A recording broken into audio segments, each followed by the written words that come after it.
Hey Reddit, I've always believed that marriage is about love, trust, and mutual respect. I grew up watching my parents take care of each other through sickness and health, for richer or poorer. So when I married Allison, I thought we were building the same kind of life. Turns out, I couldn't have been more wrong. Allison was different. At first, I chalked it up to her ambition. She was sharp, driven, and had this ruthless edge that made her unstoppable in her career as a corporate lawyer. Honestly, I admired her for it. I thought, that's my wife, a woman who knows what she wants and doesn't settle for less. But somewhere along the way, that ambition bled into our marriage, turning it into something that felt less like a partnership and more like a business deal. She wasn't always this way. Back when we were dating, she was sweet, funny, and genuinely caring. But after we tied the knot, something shifted. Allison began treating everything, our home, our finances, even our time together, as if it were a transaction. Want to go on a date night? She'd remind me how much it cost and suggest we invest that money elsewhere. I wanted to take a week off work to celebrate our anniversary in Paris, but she shot it down, saying it was an unwise allocation of resources. Even intimacy became a cold, calculated exchange. She'd make snide comments like, "If you do the dishes tonight, maybe I'll consider making it worth your while." It wasn't playful. It was transactional. At first, I tried to adapt. I'm not the kind of guy who gives up easily, and I genuinely loved her, or at least the version of her I thought I knew. But the final straw came about 6 months ago when I overheard her on a phone call. She was in her home office, and I had just walked by to grab my car keys when I heard her say something that stopped me dead in my tracks. Of course, I married him for stability. Love? Please. Love doesn't pay the mortgage. I froze. My mind raced as I tried to process what I just heard. Was she talking about me? Stability? Mortgage? It felt like my entire world tilted on its axis. I waited outside her office door, listening as she laughed and continued, "He's reliable, sure, but exciting? Not even close. Anyway, I'm working on the next step now. I just need to make sure the finances are secure before I make my move." Her move? What move? The room started spinning, but I couldn't let her see me unravel. I grabbed my keys and left the house, driving aimlessly until I ended up at a park where we used to picnic when we were dating. The memories of those carefree days felt like cruel reminders of how far we'd fallen. When I got home that evening, Allison acted like everything was perfectly normal. She smiled at me, asked how my day was, and even handed me a plate of dinner she'd reheated. For a moment, I questioned whether I'd misheard her earlier. But deep down, I knew. I knew I'd been nothing more than a stepping stone for her, a means to an end. That night, as she slept soundly next to me, I stared at the ceiling and made a decision. If she wanted to treat our marriage like a business transaction, then I'd give her exactly what she wanted. A ruthless, strategic termination. I wasn't going to confront her just yet. No, I needed to plan this out carefully. If Allison taught me one thing, it was how to play the long game. Stay tuned, Reddit. You're not going to believe what happens next. After that night, I knew I had to play my cards right. Confronting Allison without evidence or a plan would be like walking into a courtroom without a defense, something she'd annihilate me for. I needed proof, leverage, and an exit strategy. If she wanted to treat me like a pawn in her calculated game, then I'd become the king she never saw coming. The next day, I took the first step. I reached out to a private investigator, a guy named Ted, whose name I found through a friend. Ted wasn't cheap, but if Allison was plotting something, I needed every detail.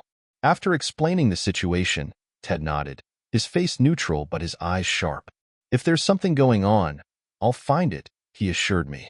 Meanwhile, I started my own quiet investigation at home. Allison was meticulous, but she wasn't perfect. I started checking her phone and email when she wasn't around, looking for any signs of deceit. At first, it was frustrating. Passwords, encrypted messages, and a lack of anything concrete. But then, a breakthrough. One evening, while she was in the shower, I managed to access her laptop. She had left it unlocked, and I didn't waste a second. I opened her email and found a draft folder filled with unsent messages. One of them caught my eye immediately. The subject line read, "Timeline for final transition." My heart pounded as I opened it. The email wasn't addressed to anyone, but the content was chilling. Step 1. Confirm transfer of joint funds to personal account. Step 2. Secure assets under my name. Step 3. Finalize exit plan. Below that, there were notes about contacting a real estate agent, researching divorce lawyers, and, this one stung the most, a section labeled Life Post-Marriage, with bullet points like freedom, new opportunities, and control over finances. It was clear as day. Allison wasn't just planning to leave me. She was planning to take everything we built together. I closed the laptop and sat there in silence, my mind a whirlwind of emotions. Anger, betrayal, heartbreak. They all hit me at once. But I couldn't afford to break down. Not yet. The next morning, I called my lawyer, Susan, a no-nonsense woman I'd worked with years ago during a minor property dispute. I explained the situation, leaving out no detail. Susan listened intently, her calm demeanor a stark contrast to my rising panic. "You're in a tough spot," she said finally, "but it's not impossible to get out of this with the upper hand. The key is preparation. Do not confront her until we've locked down everything on our end." Susan's plan was straightforward but ruthless, just like Allison's. We'd secure my personal assets, gather irrefutable evidence of her intentions, and then hit her with a divorce filing that left no room for negotiation. While Susan worked on the legal side, Ted started feeding me updates. At first, there wasn't much, just photos of Allison going to work, meeting clients, and attending networking events. But then, Ted dropped a bombshell. "She's meeting someone regularly," he told me during one of our check-ins. "A guy named Richard. I've got pictures, but you're going to want to brace yourself for these." When I saw the photos, I felt like the floor had been ripped out from under me. Allison wasn't just meeting Richard. She was with him. In one shot, they were at a coffee shop, leaning in close. In another, they were walking hand in hand into what looked like a boutique hotel. Ted's report detailed their regular meetings, noting dates, times, and even room numbers. It was all there in black and white, proof that while Allison was treating me like a stepping stone, she was building a new life with someone else. That night, as Allison sat across from me at the dinner table, chatting casually about her day, I felt a cold fury settle over me. She didn't know I had the photos. She didn't know I'd seen her exit strategy, and she had no idea that I was already working on a plan of my own. But the time for silence was almost over. Soon, she'd know exactly who she was dealing with. After seeing those photos and reading Ted's detailed report, I knew there was no going back. Any lingering doubt I had about Allison's true intentions was gone. It wasn't just the betrayal with Richard. It was the cold calculation behind it all. The woman I thought I'd married was nothing but a master manipulator, and I was done being her pawn. But if she wanted to play games, I was going to show her I could play them better. The first thing I did was follow Susan's advice and secure my finances. Over the next week, I quietly moved all of my personal savings into an account under my name only. I also froze any automatic transfers from my paycheck into our joint account, claiming there had been a bank error when Allison asked why the deposits were late. She didn't press too hard. Why would she? She assumed she had me completely under her thumb. Next, I started quietly documenting everything. I took screenshots of her draft emails, saved Ted's reports and photos, and even started recording our conversations at home. It was all perfectly legal in our state, and I needed as much evidence as possible to protect myself. Meanwhile, Ted uncovered more about Richard. He was a mid-level executive at a competing law firm, recently divorced, and apparently quite taken with Allison. From what Ted could piece together, Richard had no idea about her true nature. He thought he was the lucky guy who had won her heart. Little did he know, he was just another stepping stone in her never-ending climb to the top. The more I learned, the more furious I became. Not just at Allison, but at myself. How had I been so blind for so long? How had I let her manipulate me into thinking our marriage was anything more than a convenience for her? But I wasn't going to let anger cloud my judgment. I needed to stay focused. One night, as we sat in the living room watching TV, Allison casually mentioned that she'd be out late the next evening for a networking event. I could barely suppress a smirk. Ted had already informed me that she and Richard had a reservation at their usual hotel. "Sure," I said, keeping my tone light. Let me know if you need me to pick you up later. She waved me off with a smile. No need. I'll be fine. The irony of her words wasn't lost on me. The next evening, while she was networking, I met with Susan to finalize our plan. We were ready to move forward with the divorce filing, but I wanted one last piece of leverage before pulling the trigger. Ted delivered exactly what I needed. The morning after her networking event, he handed me a flash drive containing surveillance footage from the hotel. It showed Allison and Richard entering the building together, arm in arm, and later leaving hours later, looking entirely too comfortable with each other. When I got home that evening, Allison was already in bed, scrolling through her phone. She barely glanced up when I walked in, muttering a distracted, "Hey," before turning her attention back to whatever had her so engrossed. I stared at her for a moment, feeling a strange mix of anger and pity. She had no idea the storm that was about to hit her, but I wasn't ready to confront her just yet. Timing was everything, and I wanted to make sure every piece of this puzzle was perfectly in place before I made my move. The next day, I scheduled a meeting with my financial advisor and started working on transferring ownership of some of our joint assets. Thanks to the prenup she'd insisted on when we got married, ironically to protect herself, I had more control over our finances than she realized. By the end of the week, I had everything I needed: the evidence, the legal documents, and a solid financial plan that ensured Allison would walk away with as little as possible. All that was left now was the grand finale. By this point, Reddit, I was operating like a man with nothing to lose. The weight of Allison's betrayal wasn't crushing me anymore. It was fueling me. Every move I made, every step of my plan, felt like reclaiming a piece of myself she'd stolen. I decided the confrontation had to be big, undeniable, and unforgettable. If Allison had spent years meticulously crafting her life as if it were some kind of corporate empire, then I was going to dismantle it piece by piece, starting with her carefully curated image. The opportunity came sooner than I expected. Allison had been planning a dinner party with some of her colleagues and clients, a high-profile networking event that she talked about for weeks. She'd even hired a catering service and sent out formal invitations, the whole 9 yards. "You'll be there, right?" she asked me a few days before the event, flashing that practiced smile of hers. "Of course," I replied, keeping my voice steady. "Wouldn't miss it for the world." Little did she know, I had no intention of just sitting through her smug performance. On the night of the party, I made sure everything looked normal. I helped set up the dining room, greeted guests as they arrived, and even poured drinks like the dutiful husband I'd been pretending to be. Allison, of course, was in her element, charming, confident, and completely oblivious to what was coming. About an hour into the evening, as everyone was seated around the table, I stood up to make a toast. Allison looked surprised but pleased, raising her glass and smiling at me like she always did when she wanted to look like the perfect wife. "Ladies and gentlemen," I began, holding my glass high, "thank you all for being here tonight. Allison has been looking forward to this evening for weeks, and I have to say, she's done an incredible job putting it all together. She's truly amazing at managing things."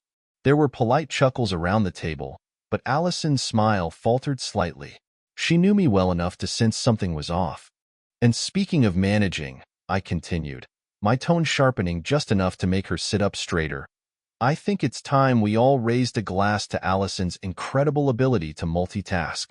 After all, it's no small feat to balance a thriving career, a loving marriage, and an entirely separate relationship with someone else." The room went dead silent. All eyes turned to Allison, whose face had gone pale. "What are you talking about?" she stammered, her voice tight. I reached into my pocket and pulled out the flash drive Ted had given me. "Why don't we let the evidence speak for itself?" I said, placing it on the table in front of her. She stared at it like it was a ticking time bomb. "This drive contains photos, videos, and reports from a private investigator," I explained, addressing the stunned crowd.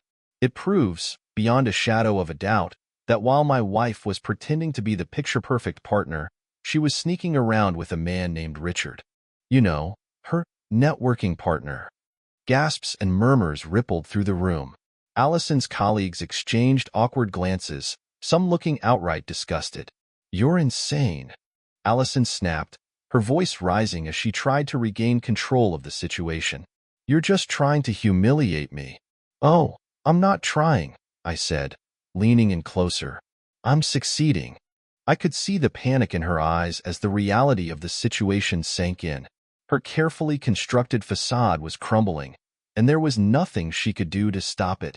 For the next few minutes, I laid everything out: the emails, the hotel visits, the plans to drain our accounts. I didn't hold back, and by the time I was done, Allison was visibly shaking. "Now," I said, turning to the stunned guests, "I think that concludes tonight's entertainment. Feel free to stay for dessert, but I'll be leaving. Allison, you can explain yourself to your friends, or what's left of them." With that, I grabbed my coat and walked out the door, leaving her to deal with the fallout. As I drove away, a strange sense of relief washed over me. For the first time in years, I felt like I was in control of my life again. With every piece of the puzzle in place, it was time to set the trap. I didn't just want to catch Allison off guard. I wanted her to feel the same sense of betrayal and helplessness she'd inflicted on me. It wasn't about revenge for its own sake. It was about making her see that I wasn't the naive, clueless husband she thought she could manipulate. The opportunity presented itself sooner than I expected. One evening, Allison casually mentioned she'd be hosting a small dinner party for some of her colleagues. She framed it as a professional networking opportunity, typical Allison. Of course, I knew better. This wasn't about work. It was about showing off. She wanted her co-workers to see the picture-perfect life she'd crafted, complete with her dutiful husband as the ultimate accessory. "Sure," I said, feigning enthusiasm. "I'll help you set everything up." She smiled, clearly pleased with herself. If only she knew. I spent the next few days preparing for the event, playing the role of the supportive husband to perfection. I cleaned the house, helped plan the menu, and even went out of my way to buy fresh flowers for the dining table. Allison was thrilled, praising my efforts as if I were an employee exceeding expectations. Meanwhile, behind the scenes, I was working on the real plan. I had a folder containing all the evidence I'd gathered: emails, photos, surveillance footage, all neatly organized and ready to present. I also had a carefully worded speech prepared, one that would leave no room for doubt about who Allison truly was. The night of the dinner party arrived, and everything went off without a hitch. The house looked immaculate, the food was perfect, and Allison was in her element, charming her colleagues with her wit and confidence. Watching her, you'd never guess she was leading a double life. Toward the end of the evening, as everyone was finishing their desserts, I decided it was time. My heart was pounding, but I kept my expression neutral. I stood up, holding my glass, and tapped it lightly with a spoon. "Everyone," I said, forcing a smile, "if I could have your attention for just a moment, I'd like to say a few words." The room fell silent as all eyes turned to me. Allison looked up, slightly confused but still smiling. She had no idea what was coming. "I just want to take a moment to thank you all for being here tonight," I began. "It's been wonderful getting to know some of the people who mean so much to Allison. And, of course, I want to thank my wife for organizing such a lovely evening." There was a smattering of polite applause. Allison beamed, clearly soaking up the praise. "But," I continued, my tone shifting slightly, "there's something else I need to share. Something important." The room grew tense. I saw Allison's smile falter, her eyes narrowing as she tried to gauge where this was going. I reached behind me and picked up the folder I'd placed on a nearby side table. "You see, over the past few months, I've come to realize that our marriage isn't exactly what I thought it was. And tonight, I think it's time to set the record straight." "Allison," I said, turning to her directly, "you've treated our marriage like a business deal, cold, calculated, and transactional. You've lied, manipulated, and betrayed me in ways I never thought possible." A collective gasp rippled through the room. Allison's face turned pale, her mouth opening and closing as she struggled to respond. "But don't worry," I continued, my voice steady. "I'm not here to argue or plead. I'm here to end this, once and for all." I opened the folder and began handing out copies of the evidence to her colleagues. Emails detailing her plans to secure assets, photos of her with Richard, surveillance footage from the hotel, Every piece of her double life laid bare for everyone to see. The room descended into chaos. Her colleagues whispered furiously among themselves, some staring at Allison in shock, others avoiding her gaze entirely. Allison, meanwhile, sat frozen, her face a mask of horror. "You see," I said, addressing the room once more, "Allison taught me something valuable. If you want to win, you have to play the game better than your opponent. And tonight, I think I've done just that." I set down my glass, turned to Allison, and delivered the final blow. "I've already filed for divorce. The papers are in your email. And don't worry, I made sure to leave you with exactly what you deserve." With that, I walked out of the room, leaving her to deal with the aftermath. As I stepped outside and breathed in the cool night air, I felt a strange sense of relief.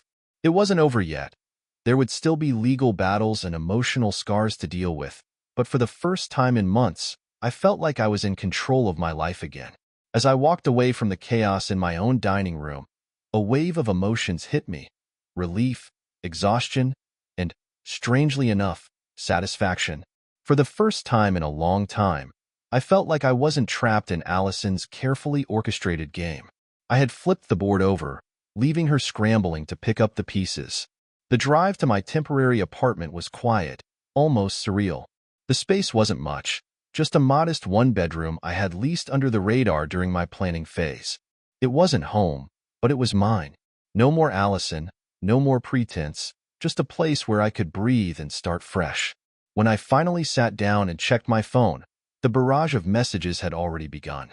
Most were from Allison, alternating between rage-filled accusations and desperate pleas. "How could you do this to me in front of my colleagues? You've ruined my career, you petty bastard. Please, let's talk. We can fix this." I ignored them all. She wasn't sorry for what she did. She was sorry she got caught. The next morning, I woke up to even more messages, but these weren't from Allison. Several of her colleagues had reached out, including a few who wanted to share what they'd seen after I left the party. According to one of them, Allison had completely unraveled once I walked out. She tried to salvage her reputation by calling me a vindictive liar, but the evidence was irrefutable. Her boss, who had been sitting right next to her, reportedly said something along the lines of, "I'm sorry, Allison, but this doesn't look good for you." Ouch. I couldn't help but smile.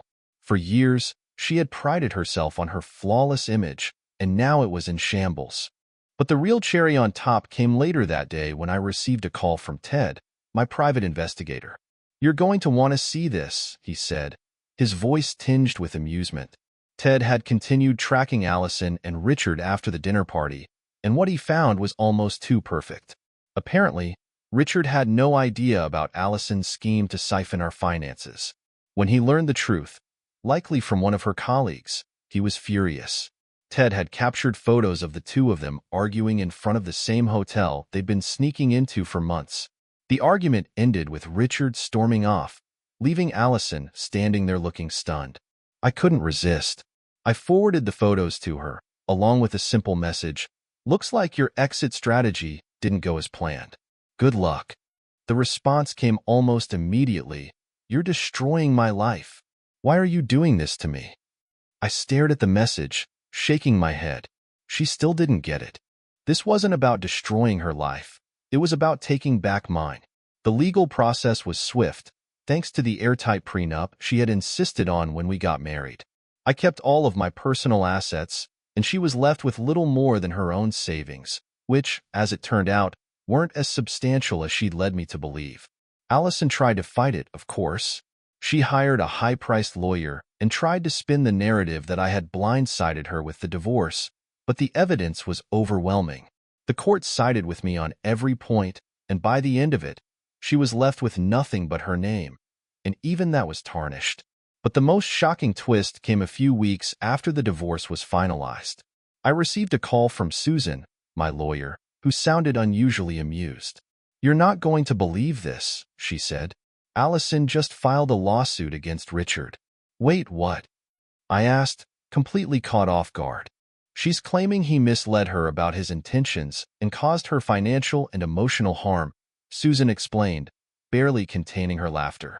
"It's absurd, of course, but it just goes to show how desperate she's become. I couldn't help but laugh. The woman who had spent years manipulating and exploiting everyone around her was now scrambling to play the victim. It was almost poetic. As for me, I've started rebuilding my life. I'm focusing on my career, reconnecting with friends, and rediscovering the hobbies I'd neglected during my marriage. It hasn't been easy, but every day feels a little lighter, a little freer. And as for Allison, well, the last I heard, she's still trying to claw her way back to the top, but without her spotless reputation, she's finding it a lot harder than she expected. So, Reddit, that's my story. If there's one thing I've learned from all of this, it's that sometimes the best way to deal with someone who treats your life like a business transaction is to give them exactly what they asked for. A ruthless, strategic termination. No negotiations, no second chances, just a clean break. After the dust had settled, I thought I'd feel nothing but relief. The divorce was finalized, Allison's double life was exposed, and I had walked away with my dignity and my finances intact. But if I'm being honest, Reddit, the aftermath was more complicated than I expected. It wasn't just about getting rid of Allison. It was about figuring out who I was without her shadow looming over me. The first few weeks after the divorce were quiet. Too quiet. My temporary apartment felt more like a crash pad than a home, and the silence was deafening. I wasn't lonely, per se. I had friends, a great support system, and even Susan checked in on me from time to time. But after spending so many years with someone, even someone as toxic as Allison, it was strange to be alone. That's when the unexpected calls started rolling in. The first one was from an old friend, Greg, who had been at the infamous dinner party. Greg and I hadn't been particularly close. He was more of an acquaintance through Allison's work, but he surprised me by reaching out. "Hey, man," he said hesitantly. "I just wanted to check in. What you did at the party. I mean, it was brutal, but honestly, it needed to be done." I didn't know how to respond. Greg went on to tell me that a lot of people at Allison's firm were talking about what had happened, and not in her favor. Apparently, the fallout had been swift and merciless. Clients started pulling out, colleagues distanced themselves, and even her boss had reportedly put her on notice. "She's burning bridges left and right," Greg said. "I don't think she'll be able to recover from this." Hearing that gave me a strange sense of vindication. I wasn't proud of how everything had gone down, but I couldn't deny the satisfaction of knowing that Allison's actions were finally catching up to her. But the real shock came a week later, when I got a call from someone I never expected to hear from. Richard. At first, I thought it was a prank. Why on earth would the man Allison had been cheating with call me? But as soon as I answered, I recognized his voice. "Listen," he began, his tone apologetic. "I know I'm probably the last person you want to hear from, but I need to set the record straight." Part of me wanted to hang up, but curiosity got the better of me. I let him talk. According to Richard, he had no idea Allison was married when they first started seeing each other. She had told him that she was in the process of divorcing her emotionally distant husband and that their relationship was as good as over. He didn't find out the truth until much later, and by then, he was already in too deep. "I'm not trying to make excuses," he said. I didn't know. I wanted to be angry. I wanted to yell at him, blame him, accuse him of being just as complicit as Allison. But the more he talked, the more I realized that he had been just as much a pawn in her game as I had. She had manipulated him, lied to him, and used him to further her own agenda. "I'm sorry for what happened," Richard said finally. "If I'd known the truth, I never would have gotten involved." I hung up without saying much, still processing what I just heard. It didn't excuse what he'd done, but it did make me see Allison in an even darker light. She hadn't just betrayed me. She had systematically deceived everyone around her, leaving a trail of destruction in her wake. But the most unexpected call came a few days later, from Allison herself. I nearly ignored it, but something made me pick up. Her voice was shaky, a far cry from the confident, composed woman I once knew. "I know you hate me," she began, her words tumbling out in a rush. "And I don't blame you, but I need to talk to you. Please." I stayed silent, letting her squirm. She went on to say that she had lost her job, her savings were dwindling, and Richard had completely cut her off. She was alone, desperate, and, for the first time since I'd known her, vulnerable. "I messed up," she admitted, her voice breaking. "I thought I had everything figured out, but I didn't. I ruined everything. I waited for her to ask me for something, money, a second chance, anything. But to my surprise, she didn't. I needed to tell you that I'm sorry," she said finally, "for everything. I know it doesn't change what I did, but I needed you to hear it." And then she hung up. I sat there for a long time, staring at my phone. Part of me wanted to feel vindicated, to relish the fact that Allison was finally facing the consequences of her actions. But instead, all I felt was nothing. I didn't hate her anymore. I didn't feel sorry for her either. She was just gone. So here I am, Reddit. The storm has passed, and I'm finally starting to rebuild. I've started going to therapy, not because I feel broken, but because I want to make sure I never let someone like Allison take advantage of me again. I've reconnected with old friends, started new hobbies, and even adopted a dog, a goofy golden retriever named Max who has quickly become my best friend. It's not a perfect life, but it's mine. And for the first time in years, that feels like enough. Life was starting to settle into a new normal. Therapy was helping me process everything, and Max, my goofy golden retriever, became my loyal companion. Work was going well, and I'd even started to enjoy my evenings alone, cooking meals, reading, and reflecting. I thought the worst was behind me. But as life has a way of reminding us, the past doesn't always stay buried. One evening, I received an envelope in the mail. No return address, just my name written in bold, aggressive handwriting. Curious and slightly apprehensive, I opened it to find a series of printed screenshots. The first image was an email exchange between Allison and someone named JD, the subject line, rebuilding from scratch. I read through the emails, and my stomach turned. It seemed Allison was reaching out to some high-powered figure in her industry, trying to claw her way back into the corporate world. But that wasn't the shocking part. The shocking part was her plan to spin the story. In the emails, she framed herself as the victim, claiming I had staged the whole confrontation at the dinner party as a form of public humiliation because I was insecure about her success. She painted a picture of herself as a misunderstood, wronged woman who was targeted by an emotionally abusive husband. The nerve of her. But it got worse. The last screenshot in the pile was from her Instagram. It was a photo of her with a caption that read, "Rising from the ashes. You can't keep a strong woman down." The photo was clearly meant to depict resilience, but the comments beneath it told a different story. People were tearing her apart, calling her out for the lies she had told. Somehow, word of her affair with Richard had made its way online, and the internet wasn't letting her forget it. As much as I despised her, I couldn't help but feel a pang of pity. Allison's web of lies had finally ensnared her. Later that night, I sat with Max on the couch, scrolling through the screenshots again. I thought about confronting her, calling her out publicly for trying to rewrite history, but what would that accomplish? At this point, she was doing more damage to herself than I ever could. Instead, I forwarded the screenshots to Susan, my lawyer, just in case. "Keep this on file," I told her. "I have a feeling we haven't seen the last of Allison." Susan's response was swift and professional, but she added a personal note. "Don't let her drag you back in. Focus on moving forward." She was right. For the first time in years, I was building something real for myself. Something that had nothing to do with Allison.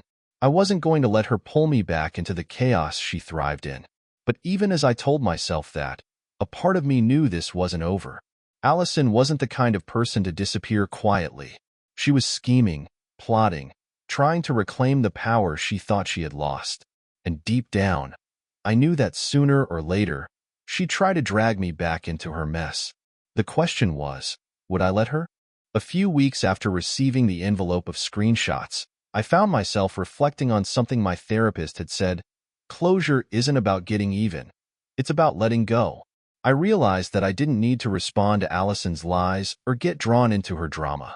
She had already exposed herself for who she truly was. Her reputation was in shambles, her career was on life support, and she was left grasping for scraps.